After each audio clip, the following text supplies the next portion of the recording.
ভিডিওতে আপনারা যে পুকুর দেখতেছেন, এই পুকুরে আমাদের আজকে সকালে অক্সিজেন ফল করে প্রায় ১ টার মতো মাছ মারা গেছে। এজন্য আমরা পুরো পুকুর পরিদর্শনে আসলাম এবং পুরো পুকুর ঘুরে দেখতেছি। এবং প্রাথমিকভাবে চোখের দেখায় আমরা যেটা পড়ছি সেখানে যে এখানে পুকুরে যে প্লান্টন ছিল সেই প্লান্টন ক্রাশ করছে, অর্থাৎ পুকুরে পুরো প্লান্টন মারা গেছে। কোনো একটা অজানা কারণে পুকুরে সব প্লান্টন ক্রাশ করেছে। এইজন্য পানিতে যে অক্সিজেন ধরে রাখা যেত গ্লোবিন অক্সিজেন সেটা ধরে রাখতে পারে নাই এবং মাছগুলো সঠিকভাবে অক্সিজেন গ্রহণ করতে পারে না, সেই জন্য এতগুলো মাছগুলো মারা গেছে। পুরো পুকুরে আমরা যে কালারগুলো দিয়ে একটু কালচে রঙ হয়ে গেছে, অর্থাৎ আমাদের পুকুরের যে পানিগুলো নীলাভ সবুজ থাকার কথা ছিল সেটা কালচে হয়ে গেছে এবং পুকুরে কোথায় আমরা কোনো প্লান্টন দেখতেছি না। আপনারা অনেকগুলো ভিডিওতে আমরা দেখতেছেন যে আমরা প্লান্টন আপনাকে বুঝিয়েছি যে প্লান্টনগুলো ছোটো ছোটো ক্ষুদ্র ক্ষুদ্র সবুজ সবুজ থাকে, এখানে কোনো সবুজ কিছুই দেখা যাচ্ছে না। এবং আমরা এখানে যে কী ধরনের মাছ মারা যায় সেটা দেখার জন্য আসছি। এই যে বস্তার মধ্যে মাছগুলো স্টাবে তুলে রাখছে সেগুলো দেখতেছি কার্পু বিকেট। যাক, আমরা যেটা বসছি এবার আমরা পুকুরে আসবো। যেহেতু এই পুকুরটাতে প্লান্টন কাজ করে প্রচুর মাছ মারা গেছে, আমরা এখন এটা ট্রিটমেন্ট করবো। ট্রিটমেন্ট যদি আমরা না করি পরবর্তীতে আবার মাছগুলো মারা যাবে। আজকে যেহেতু ১ টন মারা গেছে সকালে, কালকে সকালে হয়তো দেখবেন ২ টন মারা যাবে, পরবর্তীতে আরও মারা যাবে। যেহেতু এটা আমরা প্রথম এখানে প্লান্টন ক্রাশ, যে আমরা পানির মান অর্থাৎ পানির পিএইচটা এবং যে পানিতে অ্যামোনিয়া হয়েছে সেটা দেখতে হবে, কারণ এই দুইটার উপর নির্ভর করে পুকুরে আমরা ট্রিটমেন্ট করতে হবে। এবং পুকুরে যেহেতু পানির রঙগুলো ক্লাস হয়ে গেছে সেখানে অ্যামোনিয়া থাকারই কথা। আর সাধারণত প্লান্টন যখন কাজ করে তখন পিএইচ মানটা কমে যায়, অর্থাৎ আমাদের পুকুরে শ্বাসের জন্য পিএইচ লাগে 7.5 থেকে 8.5 এর মধ্যে লাগে। কিন্তু পুকুরে যখন প্লান্টন কাজ করে তখন পিএইচটা দপ করে আপনার 7 মধ্যে নেমে যায়, বা 6.5 চলে আসে, 7 চলে আসে, বা 7.3 চলে আসে এক্ষেত্রে। সুতরাং এর আগে আপনার ট্রিটমেন্ট দেওয়ার আগে সেটা দেখতে হবে। আমাদের যখন পুকুরে পিএইচটা কম থাকবে, অর্থাৎ 7 থাকবে বা 7.3 থাকবে, সেটাকে বাড়ানোর জন্য সঙ্গে সঙ্গে আমরা ইনস্ট্যান্ট গরম চুন ব্যবহার করতে হবে। কারণ পুকুরে যখন আমরা গরম চুন ব্যবহার করব তখন পিএইচটা 7.5 থেকে 8.5 এর ভিতরে চলে আসবে। তাহলে রাত্রে আমাদের প্রবলেম হবে না, পরের দিন আমাদের মাছ মারা যাবে না। আমরা সর্বোত্তম এখানে যে এটা দেখতেছেন সেটা দিয়ে আমরা দেখতেছি। একটু আপনার ওয়েট করতে হবে সেখানে রেজাল্ট দেখার জন্য, এবং এটা আমরা জাগতে হবে। আমরা দেখতেছি খুব চমৎকার একটা পিএইচ এখানে আসছে 8.3, অর্থাৎ এখানে আমাদের যে পিএইচ কোনো সমস্যা নেই, অর্থাৎ এই পুকুরে আমরা চুনি ব্যবহার করার দরকার নেই।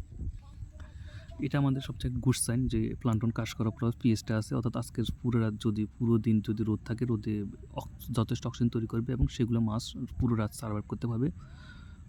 গতকাল রাত অর্থাৎ আজকে যে রাতে আমাদের 100 মাছ মারা যায়, পরের দিন আমাদের কোনো মাছ মারা যাবে না, এটা সবচেয়ে গুড সাইন। এবার দেখতে হবে আমাদের কোনো অ্যামোনিয়া আছে কিনা। যদি অ্যামোনিয়া থাকে আমরা অ্যামোনিয়া ট্রিটমেন্ট করতে হবে, যাতে অ্যামোনিয়াগুলো দূর করতে হবে, বিষাক্ত কার্বন ডাইঅক্সাইড থাকলে এগুলো দূর করতে হবে। দেখতেছি আমাদের হালকা পরিমাণ অ্যামোনিয়া আছে, যেটা কোনো প্রবলেম না। মাছ শ্বাসযোগ্য পুকুরে এরকম 0.5, 0.6, 0.7 এরকম থাকে, এটা সমস্যা নেই। যাক, আমরা এখন এই পুকুরে যে ট্রিটমেন্টটা করবো সেটা হলো আমরা 2 ধরনের প্রোডাক্ট ব্যবহার করব। একটা হলো যে আমরা এখানে যেহেতু প্রোবায়োটিক্সগুলো, অর্থাৎ আমাদের সবগুলো প্লান্টন মারা গেছে, সেই জন্য আমরা প্রোবায়োটিক্স ব্যবহার করতে হবে। আমরা এক্ষেত্রে 2 ধরনের কোম্পানি প্রোভাইড, একটা হলো প্রিভিল অ্যাগ্রো কোম্পানির, যেটা সেখানে সয়েল টেস্টটা আছে, এটা দেওয়ার সাথে সাথে পানি কালারগুলো চলে আসে। এবং একটা আমাদের খুব বিখ্যাত কোম্পানি যেটা হলো ফিশটেকের যে কতগুলো প্রোডাক্ট আছে, যে এটা হলো অ্যাকোয়ামেজিক প্লাস, এটা আপনার প্রোবায়োটিক্সের জন্য, এটা দেওয়ার সাথে সাথে প্রোবায়োটিক্স তৈরি হয়ে যায়, পানি কালারগুলো চলে আসে। ফিশটেকের আরও কয়েকটা প্রোডাক্ট আছে যেগুলো খুবই ভালো মানের, যেটা হলো যে গ্রিন ওয়াটার, এবং আমরা আরেকটা প্রোডাক্ট ব্যবহার করি সেটা ব্লু মিক্স। এগুলো দেওয়ার সাথে সাথে প্রোবায়োটিক্স তৈরি হবে। পুকুরে যখন প্রোবায়োটিক্সগুলো তৈরি হবে তখন পুরো দিনের মধ্যে যখন রোদগুলো পড়বে তখন সেগুলো থেকে অক্সিজেন পুকুরে পানি ধরে রাখতে পারবে। অক্সিজেন পুরো রাত্রে মাছগুলো নিতে পারবে এবং মাছগুলো কোনো প্রবলেম পড়বে না। পুকুরে যদি আমাদের পিএইচটা কম থাকতো, অর্থাৎ 7.6 7.5 নিচে থাকতো, তাহলে আমরা সর্বপ্রথম এখানে চুন ব্যবহার করতাম এবং বিকেলের দিকে আমরা এখানে অ্যাকোয়ামেজিক প্লাস, অর্থাৎ ফিশটেকের যেটা অ্যাকোয়ামেজিক সেটা ব্যবহার করতাম।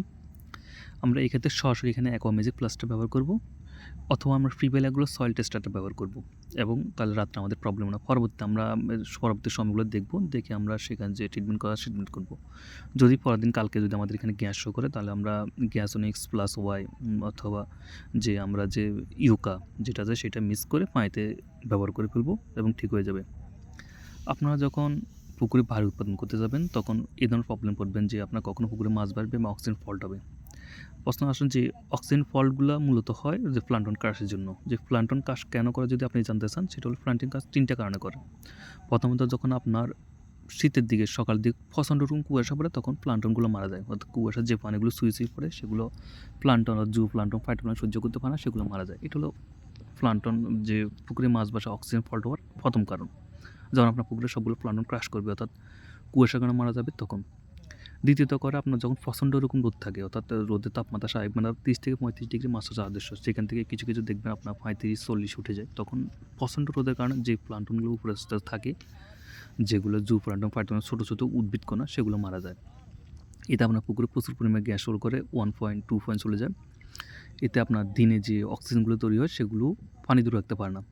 রাত্রের শেষ দিকে অক্সিজেন ফল্ট করে তখন মাছগুলো মারা যায়। 3 নম্বর যে কারণটা ধরে সেটা হলো আপনি যদি অতিরিক্ত পুকুরে মেডিসিন ব্যবহার করেন, অর্থাৎ জীবাণুনাশক, কুকুরনাশক, প্যারাসাইট, যে অ্যান্টিফাঙ্গাল, এই ওষুধগুলো মেডিসিনগুলো, তখন পানির মানগুলো খারাপ হয়ে যায়। তখন পানির মধ্যে যে গ্লোবিন অক্সিজেন ধরে রাখার মতন যে ক্ষমতা, সেটা চলে যায়। সাধারণত পানিকে আপনার পানির যে আপনি অণুটা দেখেন সেটা হলো H2O, অর্থাৎ 2টা হাইড্রোজেনের অণু আছে। H2 মানে 2টা হাইড্রোজেন, O মানে অক্সিজেন। 2টা হাইড্রোজেন অণুর সাথে এবং একটা অক্সিজেন মিলে পানি কণা তৈরি হয়।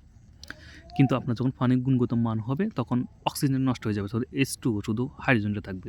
আপনি হাইড্রোজেনের মধ্যে মাছ চাষ করতে পারবেন না, এবং মাছ চাষ হাইড্রোজেনের মধ্যে মাছগুলো অক্সিজেন নিতে পারবে না। তাছাড়া আপনার প্রতিটা কণা লেগে লেগে একটা আপনার যে মাঝখানে একটা গ্যাপ তৈরি, সেখানে গ্লোবিন অক্সিজেন থাকে। অর্থাৎ 3টা পানির অণু, অর্থাৎ 3টা পানির অণু যদি একসাথে লাগে, যে মাঝখানে একটা গ্যাপ তৈরি হয়, সেই গ্যাপে একটা অক্সিজেন তৈরি হয়, সেটা হলো গ্লোবিন অক্সিজেন। মাছ সাধারণত এই গ্লোবিন অক্সিজেন নিয়ে বেঁচে থাকে।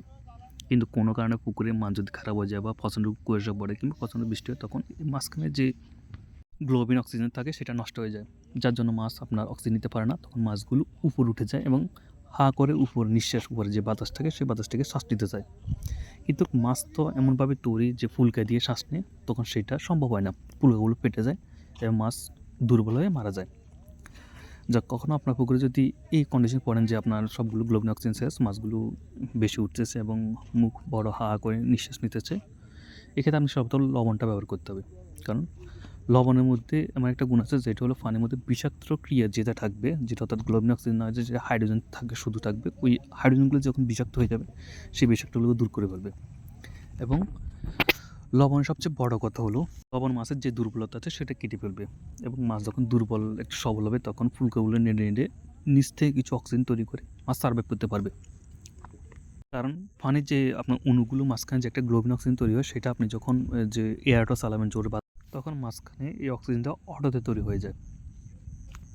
এই জন্য আপনারা দেখবেন যখন আমরা মাছ বাসে আমরা যে এয়ারটার পুকুরে ব্যবহার করি, এবং পুকুরের পাড় থেকে মেশিন চালিয়ে দিই, এবং পুকুরের বাঁশ দিয়ে পুরো পুকুরের পানিগুলো একটু নাড়াচাড়া করে দিই, এটা তৈরি। তবে এটা সাময়িক, আপনার এই গ্লোবিন অক্সিজেনগুলো বেশিক্ষণ থাকে না। আপনার পুরো পুকুরে যদি অক্সিজেন ফল্ট হয়, তখন আপনি সারাদিন চেষ্টা করেও এই ধরনের গ্লোবিন অক্সিজেন বেশিক্ষণ ধরে রাখতে পারবেন না। সাধারণত আমরা বাঁশ দিয়ে, এয়ারটা দিয়ে, হাত দিয়ে বা নৌকাকে মাঝখানে আপনার নাড়াচাড়া করে যে অক্সিজেন তৈরি করে, সেটা বেশ কিছুক্ষণ থাকে না, এটা সঙ্গে সঙ্গে চলে যায়। কিন্তু পুরো পুকুরে আপনার পানি যদি পিএইচ মানটা ঠিক থাকে, মাঝখানে যে গ্লোবিন অক্সিজেন সূর্যের তাপ থেকে গ্রহণ করে নিতে পারে, এবং উদ্ভিদ কণা অর্থাৎ যেগুলো প্লান্টন থাকে, সেই প্লান্টনগুলো যেটা দূরে রাখতে পারে, সেটা আমরা পুরো রাত মাছগুলো সার্ভাইভ করতে পারে। এটা হলো মাছ চাষের যে ভয়াবহতা, সেটা আপনাদেরকে সম্পূর্ণরূপে আমি ব্যাখ্যা করে বুঝিয়ে বলে দিলাম। যাক, পুকুরে আপনার প্লান্টনগুলো ঠিক আছে সেটা দেখবেন। যদি আপনার পুকুরে কখন প্লান্টন কাজ করে, সঙ্গে সঙ্গে পিএইচটা দেখবেন, এরপরে অ্যামোনিয়া গ্যাসটা দেখবেন। এবং যদি কোনো কারণে দুইটাই ঠিক থাকে, সঙ্গে সঙ্গে আপনারা যে ফিস্টেকের আপনার যে বা প্রিবেল, এগুলো যেগুলো সয়েল টেস্টার বা প্রোবায়োটিক জাতীয়, যেগুলো খুব ইনস্ট্যান্ট প্রোবায়োটিক তৈরি করবে। সাধারণত আপনার অনেকগুলো প্রোবায়োটিক আমরা রাত্রে ভিজিয়ে রাখি, সকালে এগুলো পুকুরে ছিটে, ওই ধরনের প্রোবায়োটিক্স না। আপনি ইনস্ট্যান্ট কিছু যে প্রোবায়োটিক্সগুলো, ইনস্ট্যান্ট পানিগুলো কালারগুলো ঠিক করবে, পানিগুলো ইনস্ট্যান্ট পানিতে প্রোবায়োটিক্স তৈরি করবে এবং ইনস্ট্যান্ট অক্সিজেন লেভেল ধরে রাখবে, সেগুলো আপনি পুকুরের সঙ্গে সঙ্গে ব্যবহার করবেন।